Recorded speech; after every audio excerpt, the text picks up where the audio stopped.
As the sign says there, the adventure begins. We're very, very excited to have this program with you tonight. And I know many of you are very eager to get started on the college process. And so it begins. I'm Carolyn Middleton. I'm the Director of College Counseling.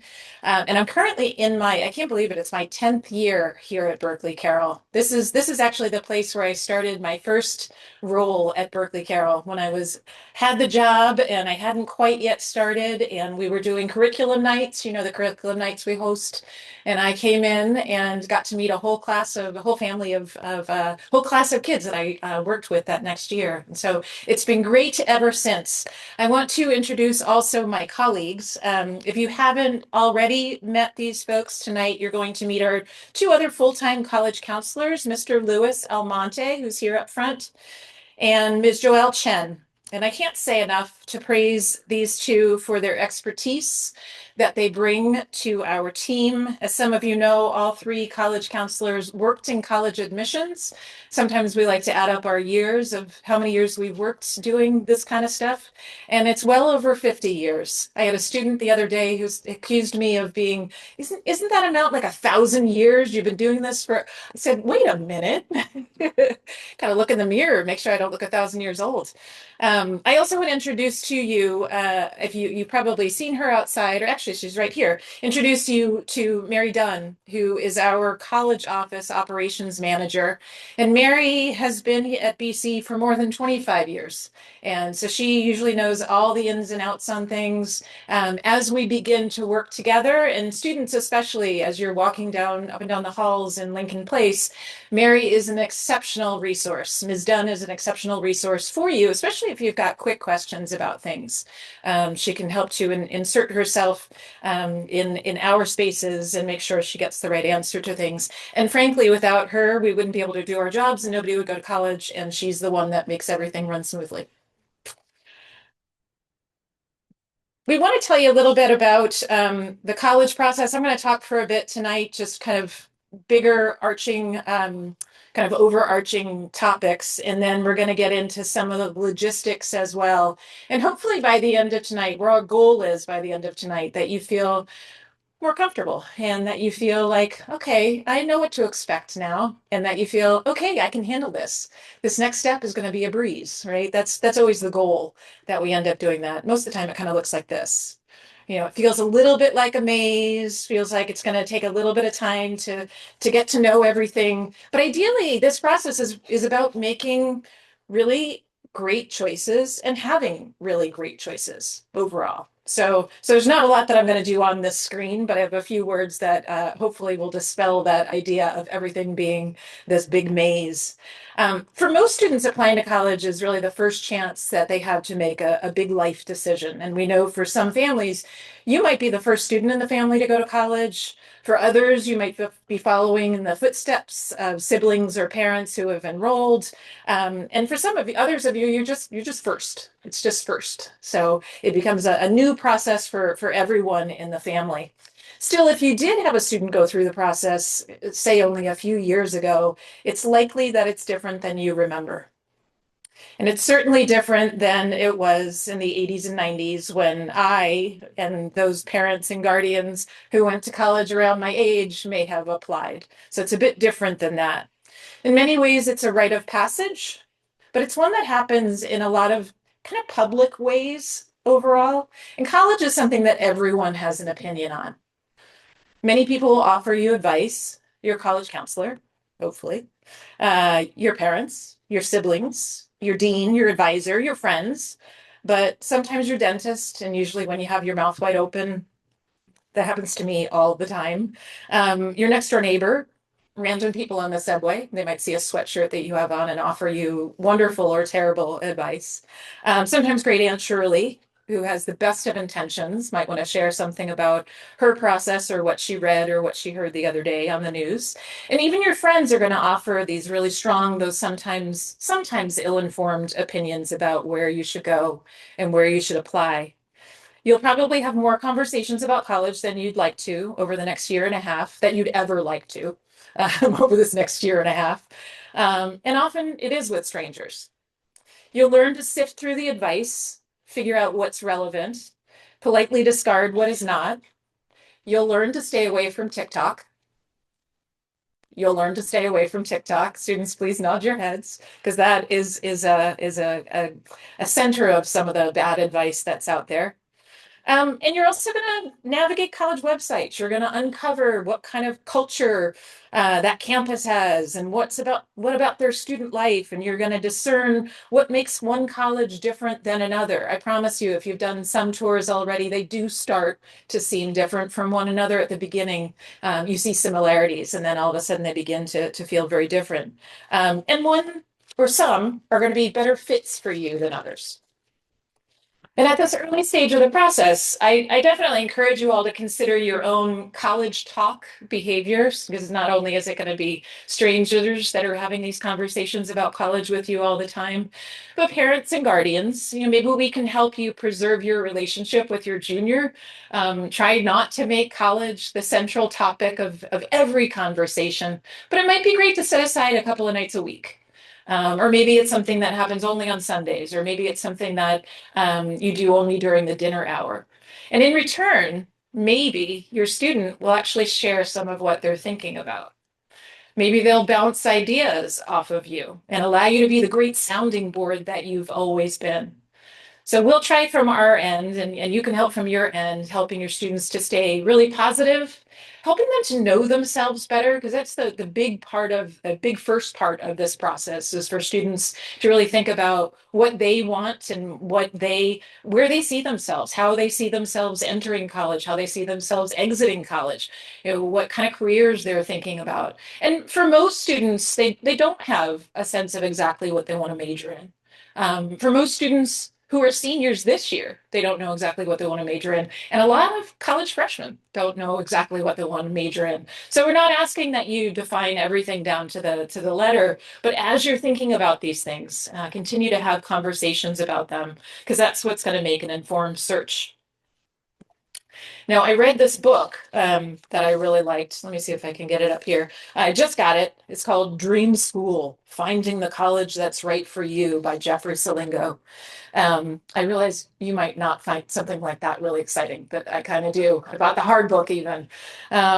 And anyway, I bought it because I thought it was going to be, one of those, I'm obsessed with the same 50 to 100 schools, or like a boring but necessary read for me in the world of selective college admission with hyper focus on, 2 or 3 or 8 of the most prestigious colleges, maybe some blasphemous secrets on how to get in, or maybe it had a few scandalous stories. But no, it was actually pretty balanced and kind of interesting. And the title itself, about it being a dream school, was a bit tongue-in-cheek, since the author's premise was less about pigeonholing oneself into a perfect uber selective school, and it was more about trying to shift the focus from how colleges pick students to how students can pick better colleges.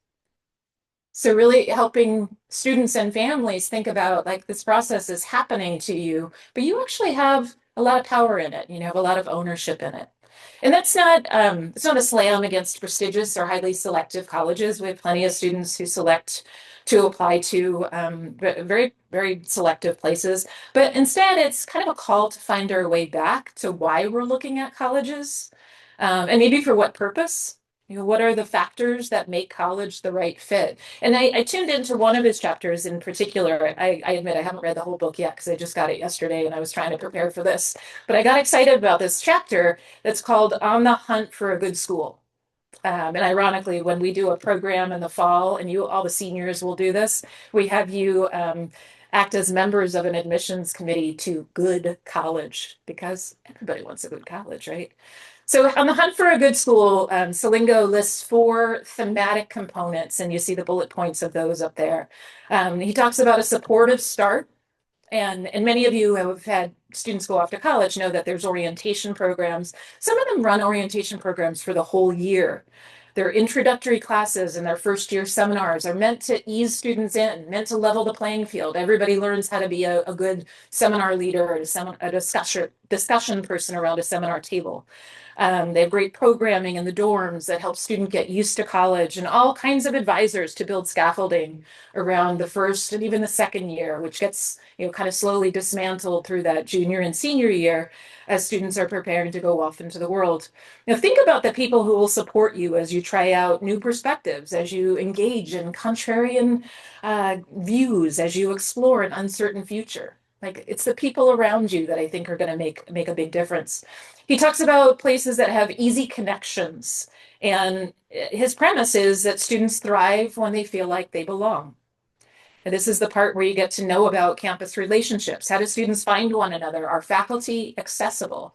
There's more to this question than just a student to teacher ratio, right? It's who's going to be there for you, who is showing you the things that you need to learn. This is a great opportunity for you, and I think you would really enjoy this. And it's really about whether you're going to be seen on campus. They have that conversation with students a lot, like who's going to see you, who's going to pull you out of a crowd for an opportunity that you may have missed if the place was bigger, or if it didn't feel like a place where you belonged. He also talks a lot about real job experiences, finding out about opportunities for experiential or hands-on learning. You'll hear colleges talk quite a bit about internships. Even small liberal arts and sciences colleges will definitely talk about internship opportunities, these avenues for you to be able to find work that will be added to your resume because you've done the job, and that you will then bring to employers toward the end of your 4 years. Internships, co-ops, undergraduate research, other scholarly work, skills credentialing. There's a lot of colleges out there that say, you're an English major, but it doesn't mean you don't need to or have a credential that helps you in the career world. So some of that terminology is going to become very familiar. There are entrepreneurial incubators. Those of you that are very into the idea of being an entrepreneur, campuses will have these incubators where they bring in outside industry to help someone with a startup. Amazing stuff. I never thought about any of this stuff when I was applying to college. They help you investigate your networks, and they serve and the services that are available to students. So thinking about all of that. And then the last thing is about resources to invest in you. And what I mean by that, and what Jeff means by that, is financial support through to completion. So financial aid is part of what we're going to talk about tonight. We have an entire program with College Money Methods, 6 different sessions that Paul Martin offers, and 2 of them are for junior families in particular. So we're not going to jump into all that information tonight, but everybody should be able to find colleges on their list that are affordable, that are great fits, and that will allow your student to be admitted. So important factor as well to make sure that you have acceptance to that college overall. As many of you know, at Berkeley Carroll, we do our best to expose students to a wide variety of colleges and universities. You've seen them coming here in the fall. The students have seen them in the hallways, visiting the seniors. We do a big college fair in the spring. So you get some face-to-face time with a lot of colleges, but we also build college lists with you and for you, to ensure that you are looking at a good variety of colleges, and that you don't have only places that are going to be reaches on your list, that you've got places that we feel pretty confident you'll be accepted to. And so while we make sure that students craft college lists that are balanced, we also want those lists to be reflective of values and interests, not just which is the most selective one. So trying to dial back a little bit on, how do I get in, to what is it that I really want? Where do I want to go to college? And what place is going to lead to fitting in and belonging, and where that place with a welcoming spirit that helps you thrive. So rather than it being a single dream school that's going to make or break your life, let's think about exploring dream schools where you find that support and the belonging and the resources. There's a lot new in the world of admission, and I'm going to use a cartoon for this. This isn't really about the world of admission, but those jobs after graduation, who knows what those jobs are going to be. You want to be at a place that's going to prepare you for all jobs. a place that's going to help you build those skills that you're going to, be able to graduate and move into a career field overall. What are some of the other changes in admissions? Well, during the pandemic, many colleges didn't require testing. So application numbers increased with more students being emboldened to reach a little bit higher. And today, it's still 2,084 four-year colleges, or 2,085 four-year colleges that remain testing optional. So while some state university systems and some well-known colleges have gone back to requiring testing, that 2,085 is out of about 2,400 colleges. So if testing is something that you're concerned about, we will be talking about it a bit tonight, but there are definitely lots of students in the senior class who are choosing which schools to send scores to, and others where they won't send scores. In the last 3 years, we've had anywhere from 3 to 6 students each year not take any tests at all. And then others who are quite happy with their tests, and they sent along that testing as one component of the application. Still, the increases in applications that we saw kind of at the earlier part of the pandemic, that hasn't gone down all that much. The testing optional policies, for the most part, have not stopped or reversed. So we might see some changes in the fall or even announcements this spring, but we're not going to see a tremendous sea change in that. Colleges do have more national and global applicant pools, certainly than when I applied. But the numbers of applicants they receive have also increased overall. And the most selective colleges in the country are more selective than they were like 10, 15, or 20 years ago. We expect to see some decreases in those international students because of visa issues and so forth, but their present is still pretty significant. And we're seeing lots of changes more on the PhD side of enrollment, or more exceptional on the PhD side of enrollment. It's more important than ever, though, to ensure that your college list is going to be balanced. And you'll hear us use that word a lot with you, balanced. That's going to be realistic and that it's going to be well reasoned. The applicant pools could have tripled this in size from their applicant pool from 20 years ago. And then the colleges themselves have also changed quite a bit. The college or university that you may have become familiar with in the 80s and 90s is likely a very different place with new resources and new facilities and new reputations. Colleges changed quite a bit. And I think you'll see that when you revisit places or if you go back and see your alma mater in the probably 300 colleges that I've seen across the United States and outside the US. There are some that I've returned to and wow, that's a big new building, or you've built all of these dorms, you've added these majors. It's quite a bit of change that have happened on these college campuses as they compete with one another for you as their students overall. I'd say be prepared to learn about new colleges and universities, names that maybe are unfamiliar right now, but will become familiar. So when we build that list of 30 schools, it may not be only schools that you know the name of. You'll be learning about some new places. And we ask you to keep an open mind and keep the funnel of what you consider pretty wide at the start of the search. There's also some demographic changes and sometimes changes in institutional priorities that can affect your application.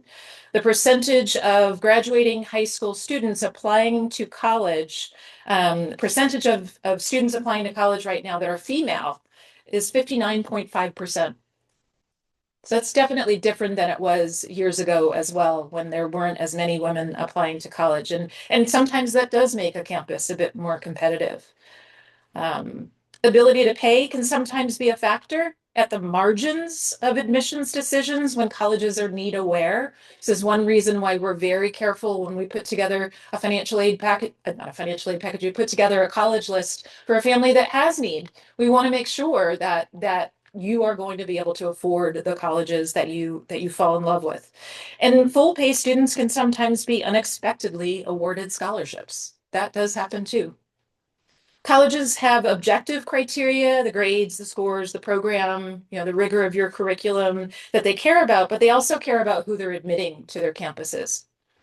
So all of those personal qualities that you've worked so hard to develop, those matter too. And colleges get to see them not just in letters of recommendation, but also in what you choose to write about for your essays. We really get to know, I know my team and we really get to know students through those essays, and you're telling them all about you and what you value in what you write. And activities tell them a lot about your commitment to community.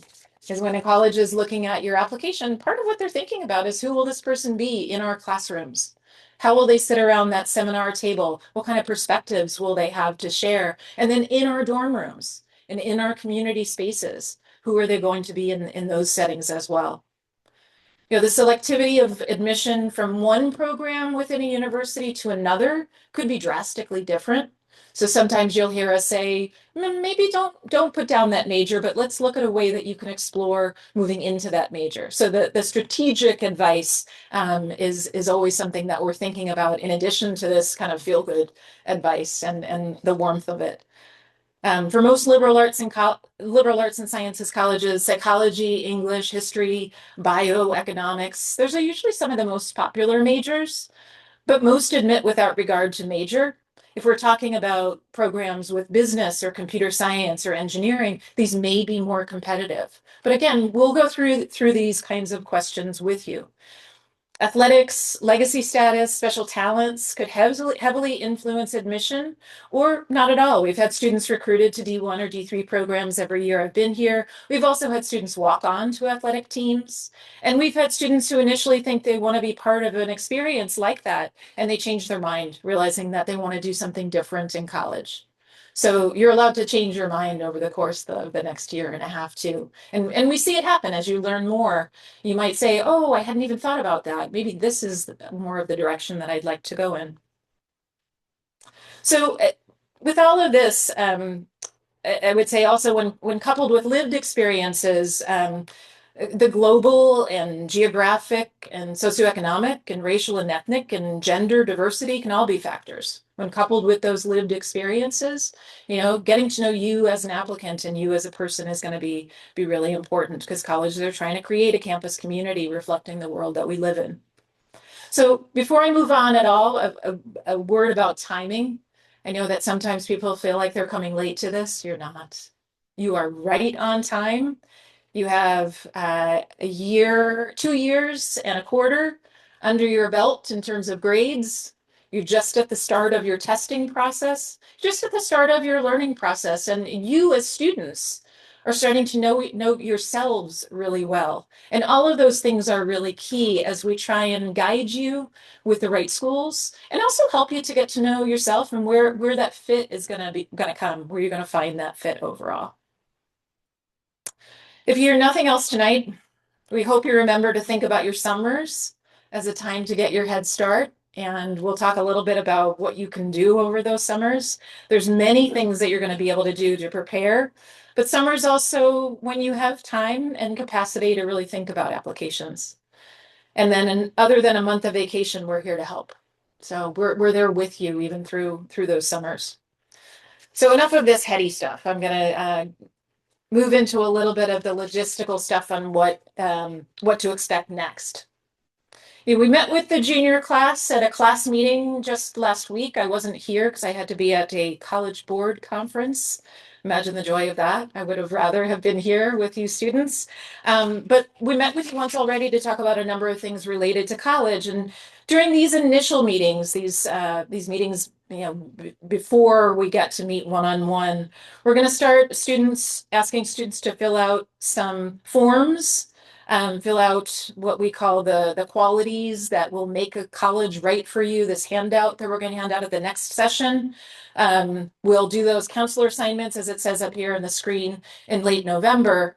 And then there's going to be some surveys that we're going to ask you to complete in a web platform that we have. And that web platform, it's called SCORE, even though you look at it and you want to say Squire, I know. It's called SCORE. And SCORE is a tool that we use to actually help you do your research. It helps you keep track of all of your schools. And it actually is a pretty good tool for doing that research. It has really accurate information. It's also our tool that we use to send your documents to colleges. So it is a tool that you're going to get to know over the next couple of months. There's 2 surveys that we're going to have you complete in SCORE. One is going to be completed by the students. It's about 50 questions, so it's going to take a little bit of time, but not all the questions are real long. So spend some time on those that give you a little bit more space for responses. And for parents and guardians, we have a survey for you as well. I think it's about 25 questions. And that survey, again, we hope that you'll take some time with it. We actually use both surveys when we write student letters of recommendation, the recommendation letters that come from the counselor. So take your time on those because it'll be really helpful. We also do interviews with students to be able to know what to write on your behalf, know a lot more about you.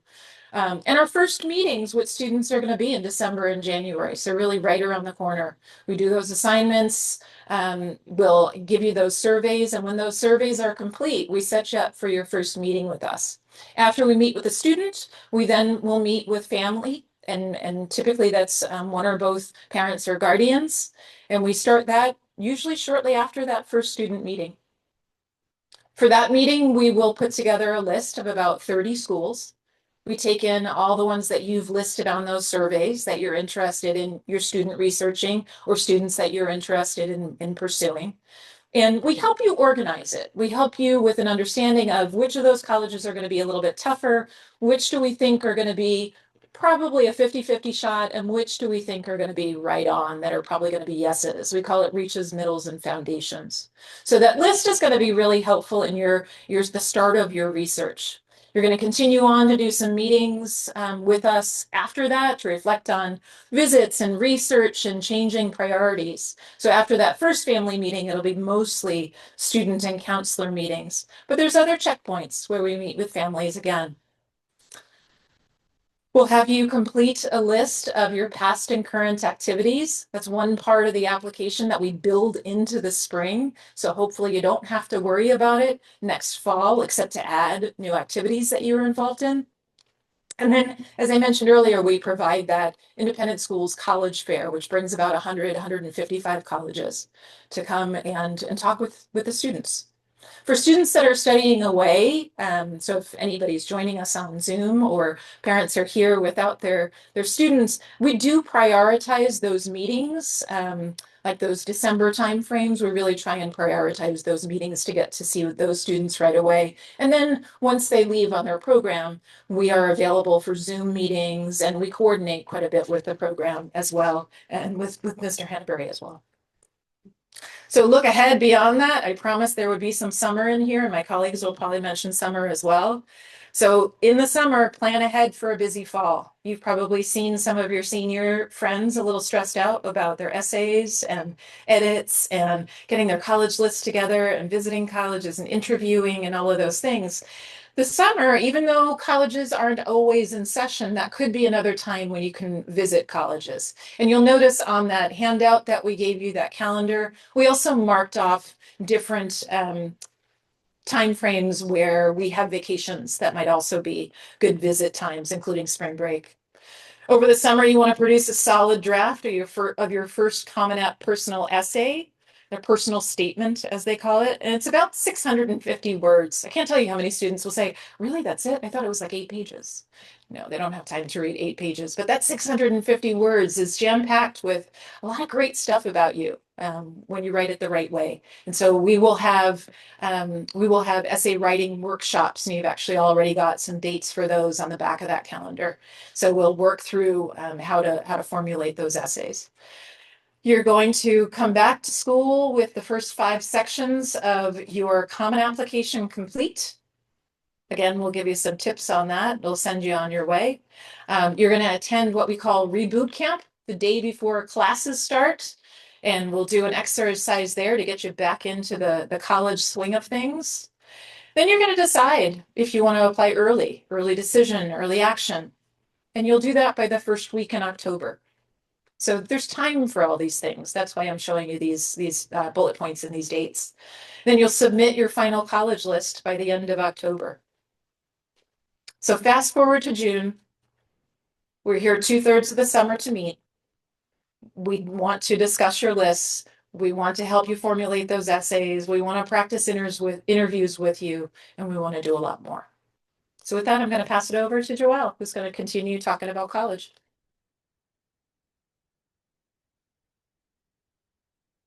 All right, I'm going to pull this down Good evening, everyone. My name is Miss Chen. I'm one of the Associate Directors of College Counseling. And if you're anything like me, maybe you need a little bit of a visual of what we just chatted about. So behind me is kind of an outline of what the next couple of chunks are going to look like. So right now we are in that fall, feels like winter today, of your junior year. And as Miss Middleton said, we're going to talk about your college counselors getting assigned probably around the Thanksgiving break, and we'll start those meetings. I like to think of this time as the period of self-reflection, really starting to think about what it is that you want from the college process, but also starting to think about what you're looking for in a college now.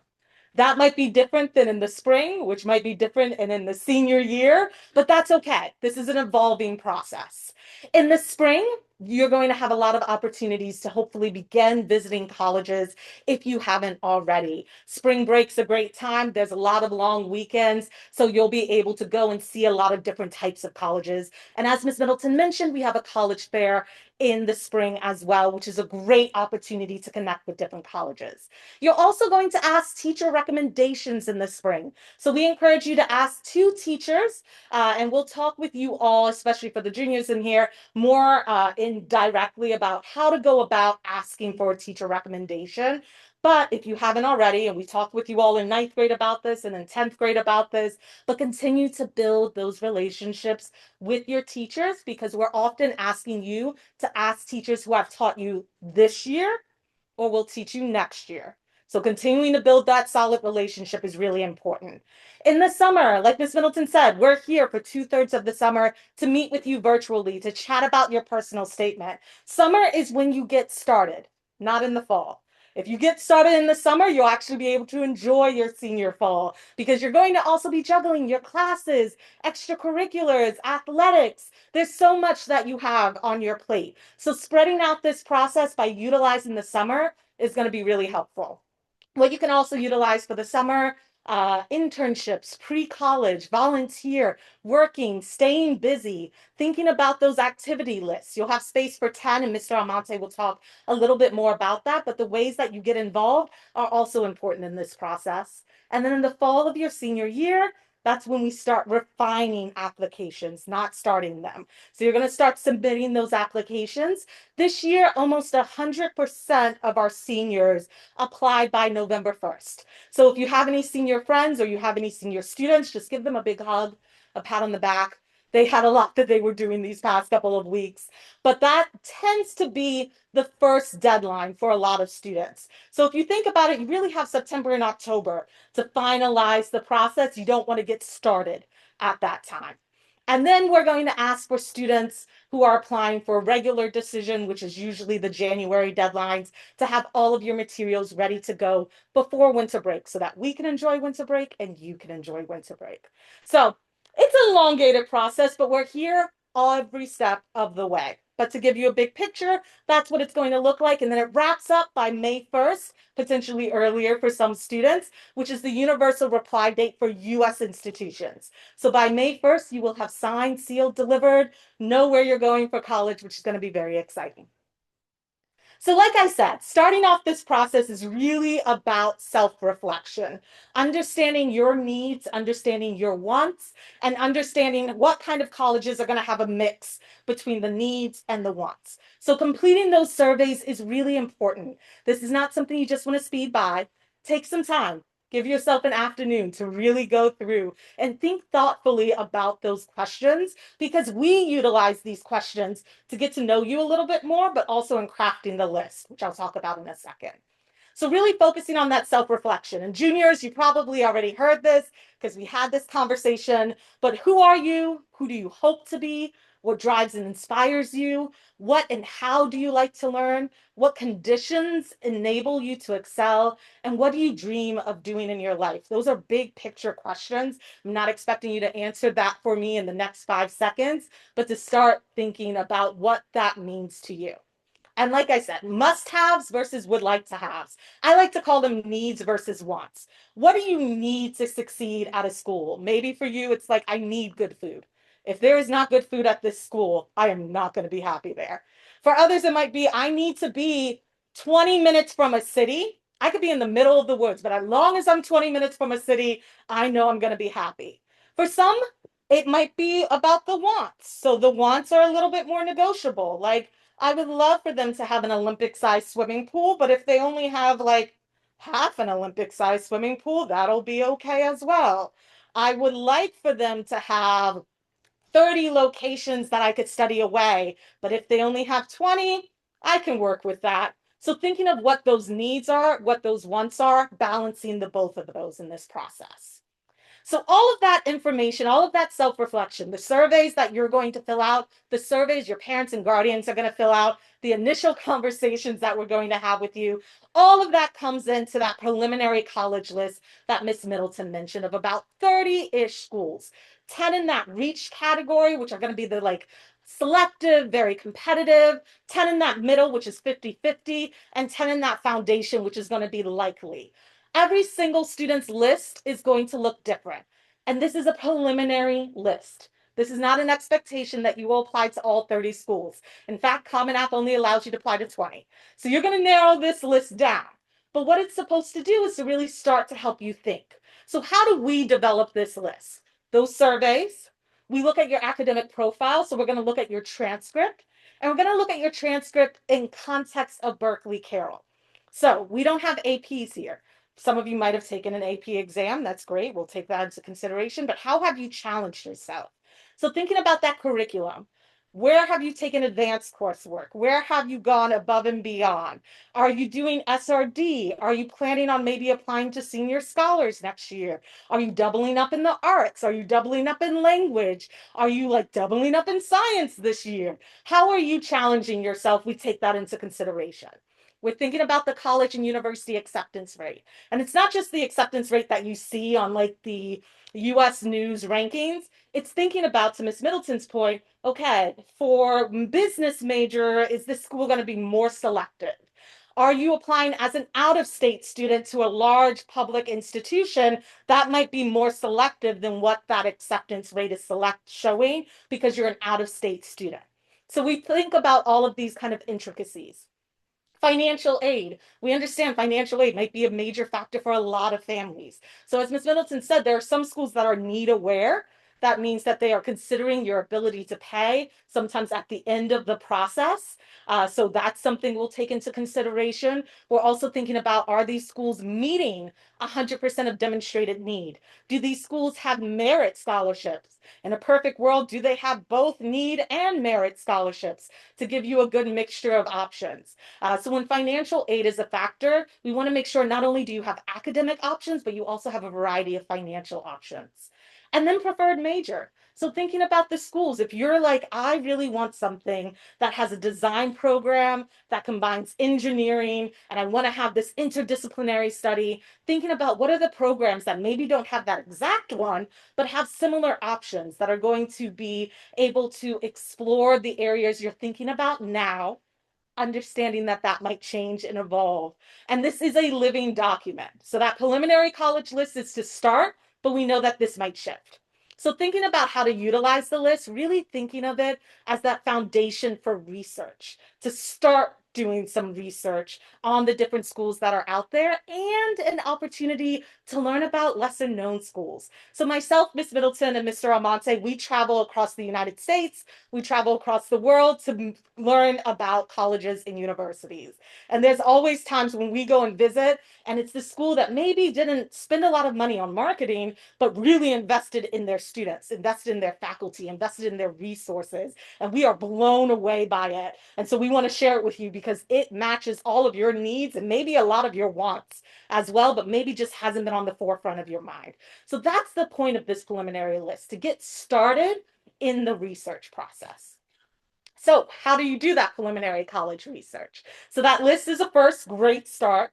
But beyond a Google search, there are a couple of things that we would suggest. So SCORE, as Ms. Middleton mentioned, that is the site that students will get an invite to at the end of this month. Students, you'll get an invite first. Parents, guardians, you'll get an invite a couple days later. So students, you don't need to invite your parents. They will get an invite, don't you worry. But we give you some time to play around in it before your parents get in. And in SCORE, you can research, you can see kind of virtual tours. You really get to learn a little bit more about the school, and you'll get very familiar with SCORE because that is how we send materials and documents your senior year. Another great website, College Board, Big Future. College Board is what manages the SAT and the AP exams, so you might be somewhat familiar with them. They have a really cool feature, Big Future, that does some great breakdowns about different colleges. It also has some search tools if you want to explore on your own. What is a school that is 5,000 students bigger and is in the Midwest and has a really great sociology program? You can kind of narrow in that way. And then the FIS guide. So all students will receive a FIS guide, not 2022, probably the 2026 version. And that is a pretty great comprehensive view, usually 2 to 3 pages, to give you a kind of elevator pitch understanding of an institution. And they have over 350 schools, international as well as domestic. So those are really great kind of qualified resources. Now, Ms. Middleton mentioned no TikTok, but what I will say about social media is if it's an official channel, it can be a great tool. So it's the official channel from the school's YouTube, the school's TikTok, the school's Instagram. That can be a really helpful tool. Sometimes they'll do a day in the life. We actually saw some of our students on the Pitzer one, like a couple of days after they started at Pitzer, they were talking about their day of the life there. And those were Berkeley Carroll alums. So it can be really helpful to utilize social media from official sources. Someone who's just going online telling you, this is how I got into such and such selective school. They probably don't know how they got into that school. And they're actually probably going to give a lot more misinformation than good. But official sites can be helpful. And then college websites, starting to familiarize yourself with how to do research on college websites is going to be very helpful. Because in a year from now, when you are applying to colleges, a lot of the schools are going to ask, why us? Why are you interested? It's not enough to say you have a really cool history program. Okay, what about the history program? Do you know any of classes that speak to you? Have you done some research into the professors? How about some clubs or organizations that seem exciting to you? What's the mission statement of the school? And does that align with your values? That self-reflection piece I mentioned at the beginning. So the college website you're going to get very, very familiar with. The sooner, the better. Another great resource, campus visits. So upcoming, you're going to have a lot of opportunities to visit some campuses. Holiday breaks, I believe that's President's Day and Lunar New Year, the 16th and the 17th. So that will be a long weekend in February. Great time to visit some colleges. Spring break as well as summer break. I like to visit colleges when students are in session, so spring can be really helpful. But even in the summer, there's usually a lot going on college campuses.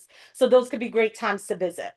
You can also utilize the local universities and colleges in the New York area, even if you're not interested in staying close to home. Within the New York area, we have small liberal arts colleges, big research universities, public institutions, private institutions, a city campus, a traditional campus. You could utilize your backyard to get a sense of what makes sense for you. What do you like? What do you not like before buying that flight ticket and traveling across the country to see a different college campus?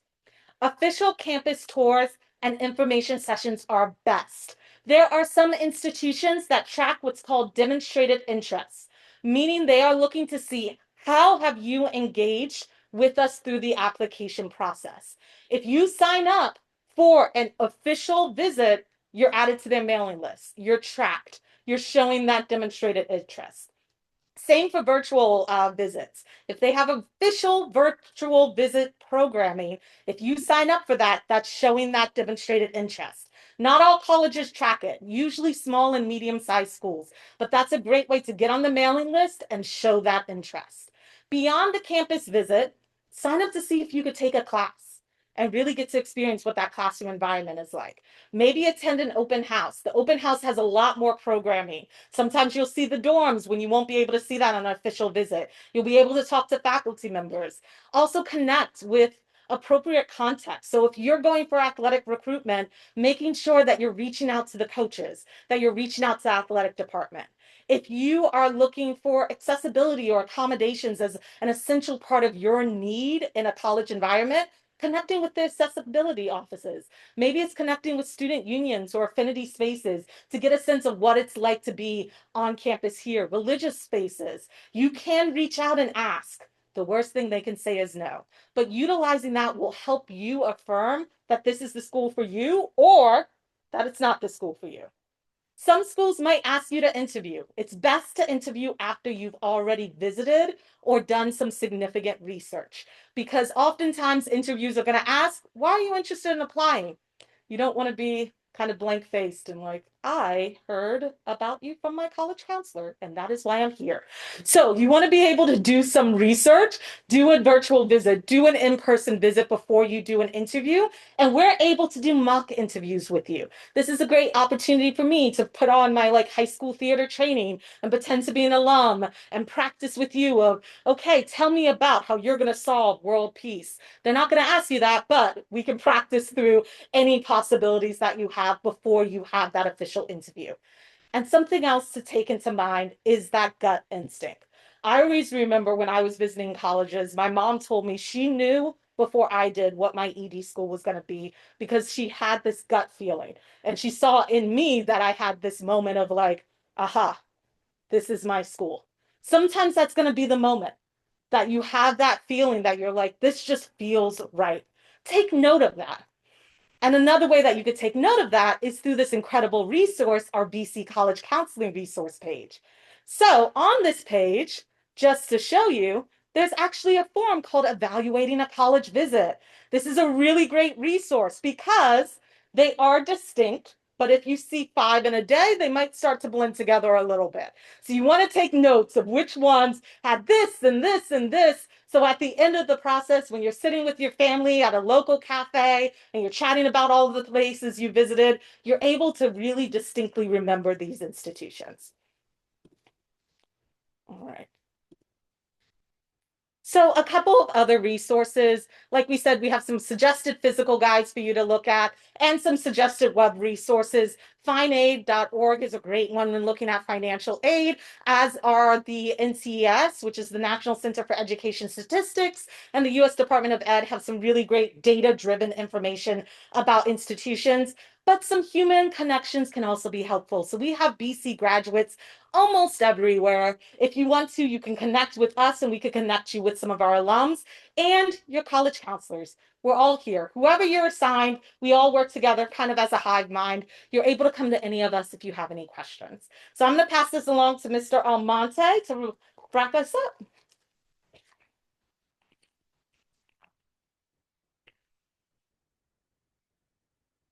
Good evening, everyone. So, as you go through this process, I think there's two kind of strategies. The first strategy is balancing your college list. The second strategy I would say is thinking about when you're going to apply and for what deadline you're going to apply. So I'm going to explain all the things that you should start thinking about now, but don't become things that become super important until senior year. So there's a lot of different ways and deadlines that you can apply for US institutions. There's early decision. Early decision has usually 1 and 2 rounds. There's early action or priority deadlines, single choice, early action, restrictive early action, and then regular decision. So I always like to explain this like if you were dating. So early decision is a binding agreement. So if you apply early decision to a school, you're basically saying you are my number one choice. I'm going to apply ED to your school. If you admit me, I have signed an agreement with my parent and my counselor, and if I'm admitted, I'm going to come to your school and I'm withdrawing all other applications that are active. So I always like to say this is like you've been dating, you've dated all these colleges, and you're like, baby, it's me and you, you're the one. I'm getting on my knee and I'm proposing to you, and I hope you say yes. So early decision is you are trying to get married. Early action and priority deadlines are taking you pretty serious. But I'm still doing some other things and seeing some other people. But I'm gonna get my application done early. I'm gonna submit it. You're gonna tell me if I'm in a little bit earlier, but I don't have to make a commitment. So you're kind of playing the field a little bit. Single choice early action and restrictive early action is I'm locked in. I'm not committed. I'm locked in and it's just me and you. So my options are very limited and I'm prioritizing an application for just you. So single choice early action And restrictive early action, basically, there's no binding agreement. It's very rare, but basically, you're submitting an application and you cannot send any other early action or early decision applications anywhere else to any private institution, but you can in public. This is where it gets a little all over the place. And then regular decision, you're just like, I'm just out here doing my thing, um, dating around. I'm gonna see what happens in the long run. So what are the benefits of all these? So I would say early decision has the biggest benefit. In a perfect world, in college admissions, everybody would apply early decision, but we understand that there's reasoning why people can't, which I'll explain shortly. But the benefit of early decision is it makes admission more likely for certain schools. So there's some schools that take about 50 to 60% of their class in early decision. So that means that they're taking more students in that early decision round. So it increases the admission likelihood. It can make a reach a little bit more accessible.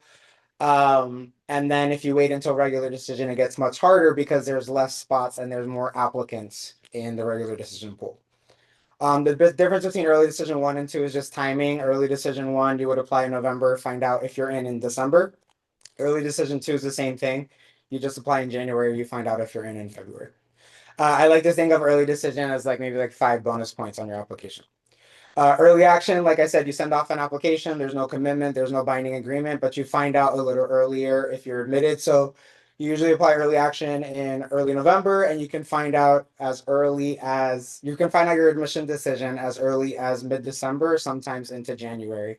So I like to say early action is like a bonus point or 2 on your application. And then single choice and restrictive early action is like similar in weight to, I would say, early decision, sometimes just has some different rules. If you are eventually end up applying to a school that has single choice early action or restrictive early action, your counselor more than likely is going to tell you to apply to a public institution. Just so that way there's more than one application out there, because the schools that have single choice early action and restrictive early action are usually really competitive schools like Yale, Harvard, Stanford, so on and so forth. And then regular decision is you're writing out all your decisions. You're going to see all your options at the end of the process. So a reason why a student wouldn't apply early decision is maybe the school that you've fallen in love with, that's your top choice, does not have early decision. Maybe finances are a big part of your application process, and you want to be able to compare and contrast financial aid packages, see if you've gotten a merit scholarship at certain schools. Early decision doesn't necessarily give you that opportunity, because you would find out before the majority of your other schools and you would cancel all those other applications. The other thing we like to say is that if you do apply early decision 1 or 2, that does not mean that your early decision school has to be a reach. Your early decision school should be your favorite school, your top choice school. What we recommend that people do is, obviously do your research, make sure that try to visit the school, make sure that you really love it, because if you're admitted, you're locked in. Use something called the net price calculator. So every college usually has a tool on their financial website, called the net price calculator, where you can plug in input financial information, and it will bust out an estimate of what you can expect to receive for financial aid if you're applying for that. If that makes sense and the number looks good, it makes sense to apply early decision. If it doesn't, then it's probably not a feasible option, because if they admit you and they give you that financial aid package, you're probably not going to be able to afford it. And then in terms of if that does happen, sometimes there are some families that are expecting something, they get their financial aid package, it's not what they thought it was going to be. If the financial aid package and the cost of attendance is going to put you in the amount of debt of like 5 homes and like 4 Maseratis, then you can communicate that to the admissions office, and then they usually will void the admissions agreement and let you go from the contract. But that's a very rare occasion, and you should try your best to do your research before that to even submit your early decision application. So I already explained the advantages of early decision and all these different opportunities. Typically, most of our students for that November 1st deadline usually have a heavy lift, because most of our students are applying early decision somewhere, and then they're applying early action more than likely to every school that offers it. So you can apply early decision and early action to multiple schools. The only way that that's not possible is if you do single choice or restrictive, because it stops you from doing that. Everybody's favorite topic is testing. So Ms. Middleton talked a little bit about this. So just to kind of look back on what you've all done, So majority of you have all just taken the PSAT. You've taken practice tests from Compass for the practice SAT and the practice ACT. I hope that you all leaned into that consultation to see which exam is the best for you. And then at this point in time, you should be choosing which exam you're going to move forward with. Ms. Middleton mentioned we usually have a few students that don't do testing at all. Typically, that's a student that knows every school that they're applying to will not require testing. Or it's a student that maybe the testing just isn't competitive, and even with test prep, we're just, assuming that it's not going to be anything competitive for the schools that they're applying for. In a perfect world, every student would do test prep because that's going to make your score increase statistically, and looking at data, it very much helps. And every student would complete testing, have at least two tests under their belt to be able to do a super score. So that way, if your testing is really strong, you can send it to all your schools. If it's somewhat strong, you can send it to some of your schools and hold it back from other ones with a little bit of strategizing. And if it's not competitive and you're applying test optional, you can just not submit it anywhere. And if it's required, you have it.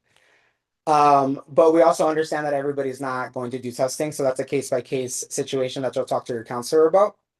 In terms of timeline, the ideal timeline is to do test prep now or start in the spring to finish your second exam by early summer. So that way testing is out of the way, and then the summer and senior year, you can just focus on enjoying your life, doing the activities that you have in the summer, and then completing your applications in the fall. Usually when test prep spills into the summer or into the fall of senior year, it can get very stressful for some students, but sometimes that's the only timeline that they can work with. But we recommend that you kind of front load this for spring semester, early summer. In terms of test prep opportunities, I'm the guy that sends all the emails about all the test prep opportunities. So we have a class that's slated to run, hopefully, if we get enough attendance. It's an in-person class through Bespoke Education. So there's one for the SAT and one for the ACT. So if you will learn better in a class environment, you want to learn with other BC kids, I recommend you sign up for that. Otherwise, we have a wide variety of test prep opportunities through different companies that our families have used that you can do more one-on-one tutoring. Some are virtual, some are in person. That'll work more around your schedule and hone in on the things that you need to focus on.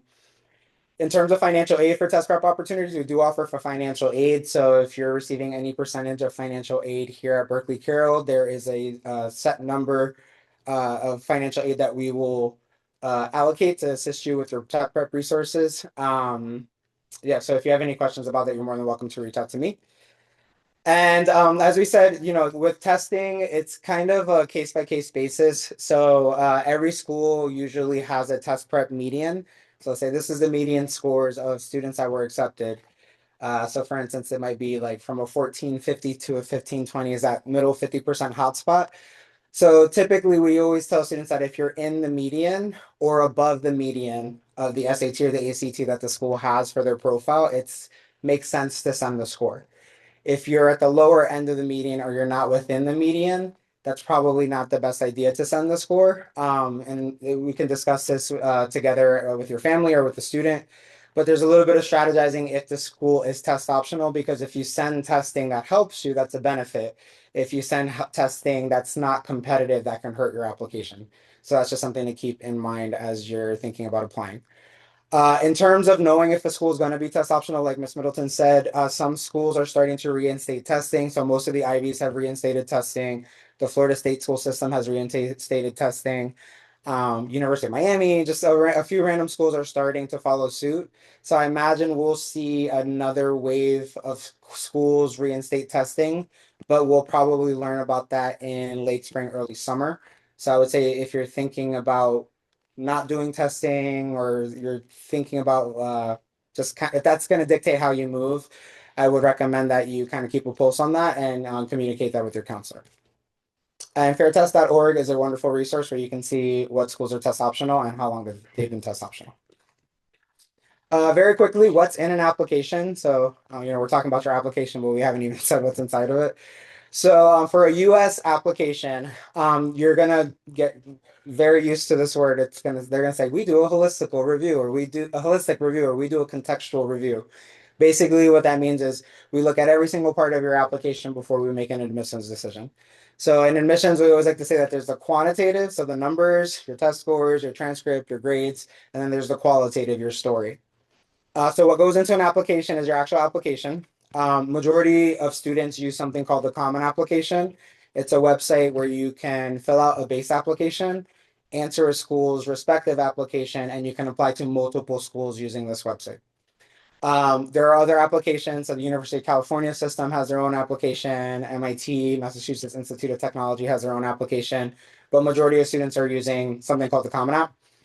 So you have your actual application, which will have your demographic information, parent information, education history for your family, things of that nature.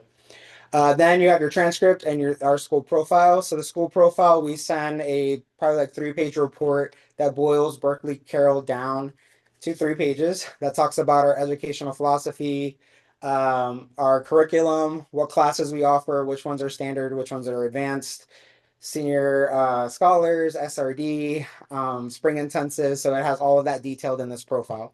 They're going to look at that profile to say what opportunities did this student have at Berkeley Carroll, and then they're going to look at your transcript to say what did you take advantage of. On your transcript, if you are a non-artistic applicant, that is the most important thing that's in your application. So with their transcript, they want to see what classes did you take and what grades did you get. And ideally, in very simple terms, they're looking for really strong grades and that you challenge yourself with the rigor. So the more advanced level classes that you have, the more competitive that you're going to be as an applicant. It's not to say that you want all advanced level classes and you're sacrificing your grades for that. So you want to be able to balance a curriculum that you can handle that's going to put you in the best light. From there, they have recommendation letters. So every counselor writes a letter recommendation for their students. So our recommendation is big picture who you are. We talk about your personality, your transition to the upper school or Berkeley Carroll, academic highlights, extracurricular involvement and leadership, and then any personal context that may have affected you in a positive or negative way during your time in high school. So this can look like an ADD diagnosis. It can look like a really cool award that you won, a divorce that was happening at home. Maybe you tore your ACL or broke your leg. So lots of things that we need colleges to know about, we'll talk about with you and input into our letter.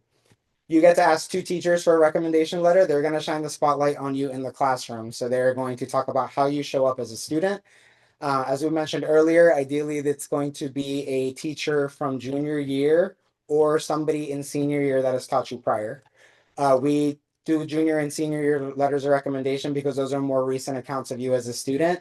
If you get one from 9th grade and you're applying in 12th grade, that was a little ways away. So we want a more recent account of who you are. Your recommendation letter does not have to come from a teacher. For instance, like if you're studying engineering, you don't need an engineering. If you want to major in engineering, you don't need a principles of engineering class recommendation. We do like to stress and we recommend balance. So if we can get 1 humanities and 1 STEM, that's great, but not a requirement.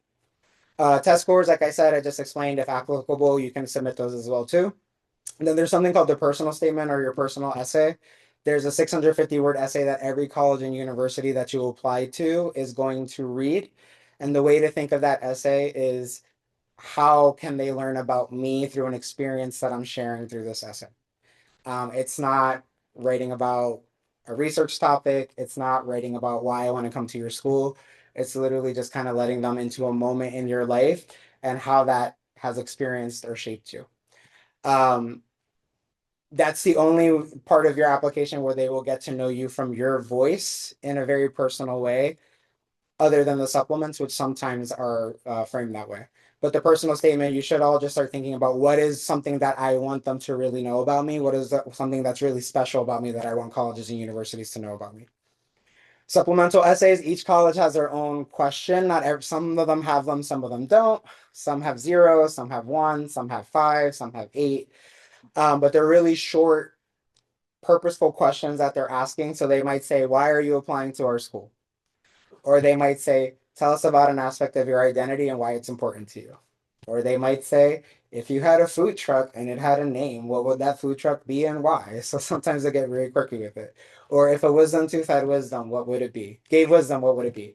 So it can be a variety of different things, but typically the most common ones are, why do you want to study your major and why you're applying to our school? Those are very short and direct, and you just kind of have to get to the point and answer the question. But that's also another place where they'll be able to see your writing. They're measuring your writing ability in your essay and your supplements, and they're measuring how serious you are about the school and how much you know through your supplements. Interviews are TBD. So some schools interview, some do not. Some schools require an interview, some they're optional. Some the interviews are evaluative, so they might be getting to know you, and that gets factored into your admissions decision. Some may be more informative, so they're a tool for you to ask questions and learn more about the school, and that's all that they serve for. But they are a great opportunity to demonstrate interest, to learn more about the school, and for the school to potentially learn more about you. And then your activities list, they want to see how you get involved because they want to gauge how are you going to get involved in their community. So the application allows for 10 activities that you can report, which I'll talk about in a later slide. There's no right or wrong answer, but I'll get into that shortly. And then for any artistic applicants, you will more than likely be required to submit a portfolio or an audition. So if you are a non-artistic applicant, the most important thing, they'll look at the entire application, but the most important thing is your transcript. For an artistic applicant, it's the opposite. The most important thing is your portfolio or audition. So for instance, when I worked at NYU, the transcript could be fine or so. But if the audition or the portfolio was on fire, the department was like, we want that student. And that's basically what happened. So there are some schools that put more weight on the artistic, and then there's some schools that may put a 50-50, 50% on the artistic and 50% on the academics. But that's the way I think of artistic and portfolio and audition-based programs. So speaking about activities, so on the application, like I said, a student can report 10 activities on the Common App. If you've done more than that, fabulous, but you're going to have to pick 10.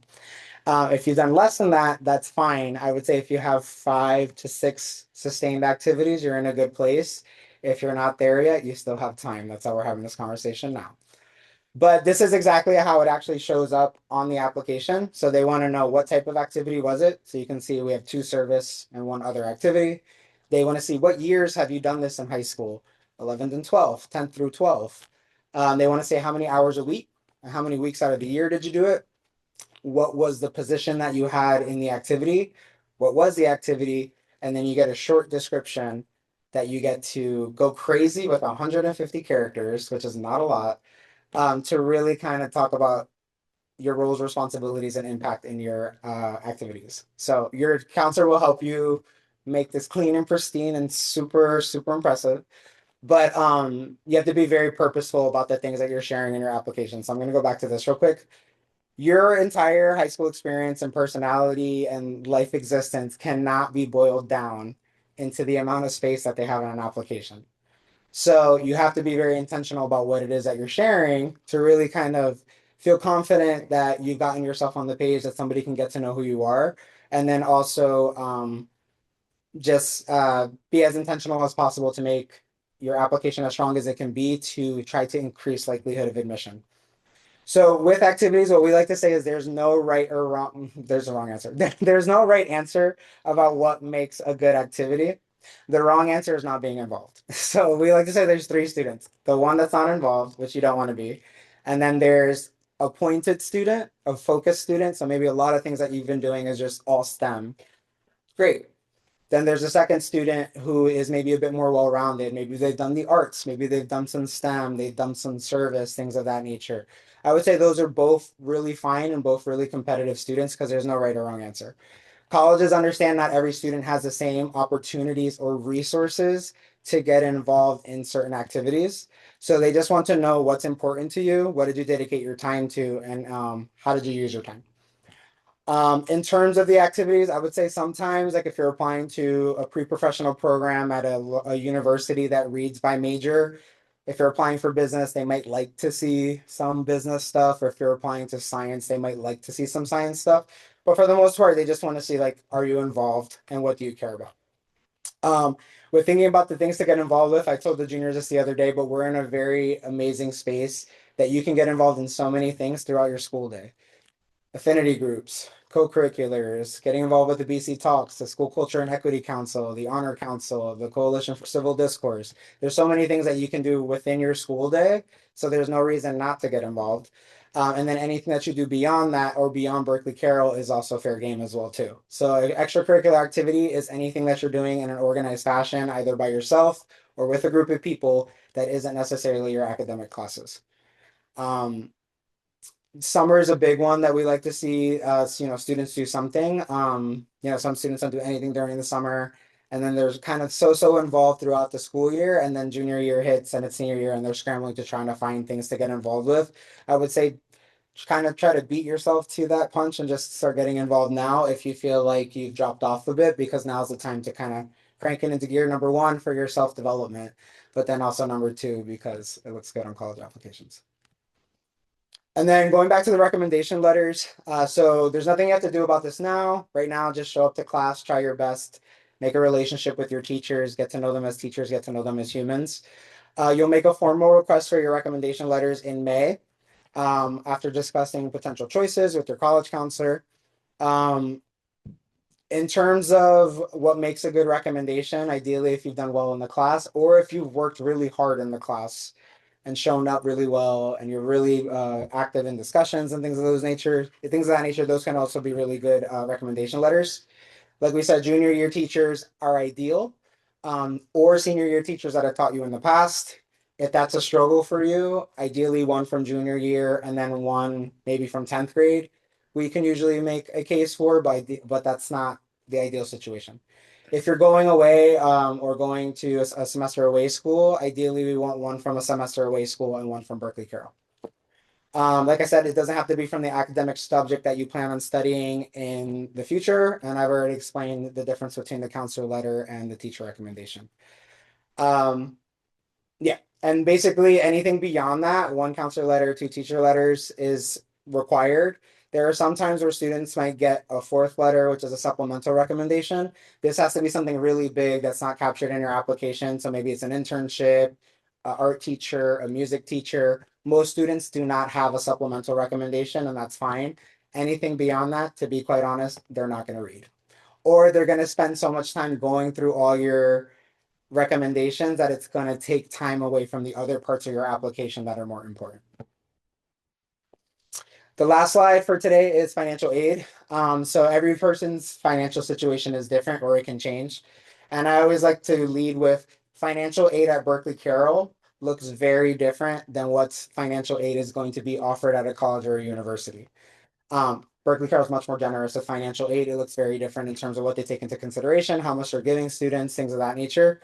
So it's always good to start having this conversation with your students now, because you don't want your student to fall in love with the school and then later on you do research and realize it's too expensive or it's not financially feasible, and then you have to make them fall in love with it and in love with something else. So it's just better to kind of steer those conversations now with affordability.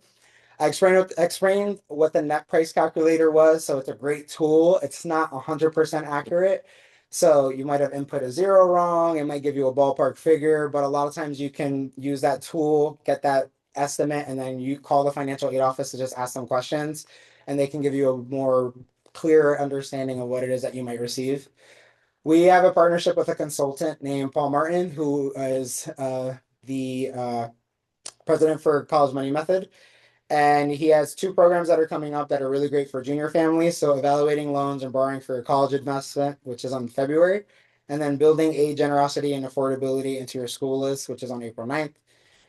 When you apply for need-based financial aid, this doesn't happen until this time when you're a senior. And basically you'll be using tax information from 2 years ago. So prior year taxes. So it's not the current tax year. So that's also something to be mindful of. The applications that you'll complete is the FAFSA, the free application for federal student aid. That's typically financial aid coming from the US government, typically in the form of loans, sometimes a grant, depending if you meet financial criteria for that, or work study. And then the CSS profile, which is a college scholarship survey, that's for private institutions. That's the money you want, to be quite honest, because that's where they're going to give you a need-based scholarship that you get every year that you don't have to pay back. So with these two documents and your tax returns, and then they assess if you have money in certain savings accounts, they'll look at your assets. They do a lot of things to determine how much you can afford. They're going to determine how much it is that you need. and then they will offer a financial aid package that meets that. There are some schools that do really well and they meet 100% of demonstrated needs. So if they've determined you can't pay anything and they meet 100% of need, they're going to come with a generous financial aid package. But then there's some schools that only meet 80% of need. So they may come with 80, and then you're responsible for whatever it is that they determined you can afford plus that extra 20%. So it's really important to get a grip on financial aid to understand what it is that you might be navigating so that you're not shocked or getting surprised later in the process when you can handle all of that now. In terms of merit scholarships are a little bit different. So merit scholarships are just completely based on like if you are amazing in school, if you have good grades, if you're involved in a community leader. So some schools, there's no additional application process, just in the general admissions review, they might be reviewing your application and say, wow, the student's great, let's give them a merit scholarship. There's other ones where they might require an application for a merit scholarship. I would say that's a little bit more rare, but you can also be on the lookout for that. So for instance, I know like Emory and Boston University have a different deadline if you want to be considered for merit scholarships, but your counselor will help you determine that based on the list that you have in front of you when you're applying for school. And then in terms of outside scholarships, these are some really good search engines. So FastWeb, Going Merry, Thurgood Marshall, UNCF are great just search engines where you can look up scholarships. You can look up scholarships for being left-handed, for being Jewish, for being first generation. So there's a variety of different ways to find scholarships to kind of subsidize those things. What I would say is usually students go for the outside scholarships that are really big in terms of number, but sometimes those really small ones, if you stack them and they add up, can really make the difference. So with all of this, they'll determine, how much you're able to afford. And then sometimes with the financial aid package and merit scholarships, that can make a school really affordable. If affordability is something that's really important to you and your family, or if you're like a middle income family where you're like, I don't think we're going to get a lot of financial aid, but affording a school is going to be really hard, just have a conversation with your students' college counselor, because a lot of times we can put schools on the list and be very deliberate about putting schools on the list that give a high amount of need-based aid, but then also give a high average merit scholarship to students. And a lot of times that can make the difference for different students. And we always say that if a student's applying for financial aid, it's a really good idea to consider applying to an in-state SUNY, so a state university for New York, because the in-state tuition sometimes is a lot more affordable than the financial aid package or the cost of attendance that they're expecting you to pay at a private institution. And that's all we have for you. So I'm going to invite Miss Middleton and Miss Chen out. We understand it's very late and it's very cold. So if you need to leave, you're more than welcome to, but we'll stand up here for a couple minutes to answer any general questions that you all have. And then other than that, you are all free to go. Thank you. Does anybody have any questions? Thank you. Great. So the counselors are assigned. So our team sits down with Miss Moore and Mr. Henneberry. And basically, we just have a discussion about each student in terms of just experience, personality, things of that nature. And we try to figure out what's the best fit, but also keeping in mind that we have to kind of balance things between the class and the three of us. But it's a pretty in-depth conversation that we have across administration to determine what might be the best fit. Yes.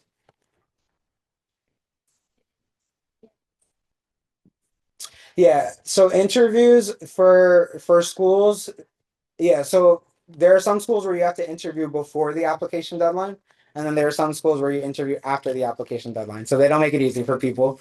But they're usually virtual, but you can also do in person on campus. The earliest a student can start interviewing is this upcoming summer, up until after the application deadline for select schools. But that's all going to be case by case on the student's list. So once a student has a more solid list or they're interested in the school, the counselor will let them know if the interview is offered and when they should do it. Any other questions? Yes, in the back.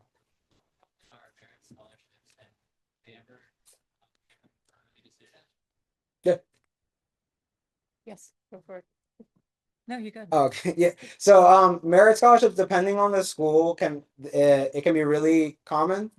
Or some schools they allocate most of their financial resources in terms of what would be for merit scholarships. They kind of divert that to need-based aid, so it's case by case. but I would say there are a healthy number of schools that do a really good job of giving students merit scholarships, especially really qualified students that have a strong academic profile, because that's a tool that they can use to try to yield the student and matriculate them. Because then they'll be like, hey, we just gave you $30,000 a year, so the students might be like, I'm gonna come here. So it can be, depending on the school, it can be very likely. I would say for like really selective places that meet 100% of demonstrated need, I would say not so much, just because of the selectivity of the school and most of the resources going towards need-based aid. And then to answer the second part of your question, are they available to early decision students? Yes. Any final questions? Probably take like one or two more. Okay, awesome. So we'll stay in the front for a little while if anybody wants to come and talk to us one-on-one. Otherwise, you were all fabulous. Thank you for listening to us, and we hope you go home and stay warm. Have a wonderful night.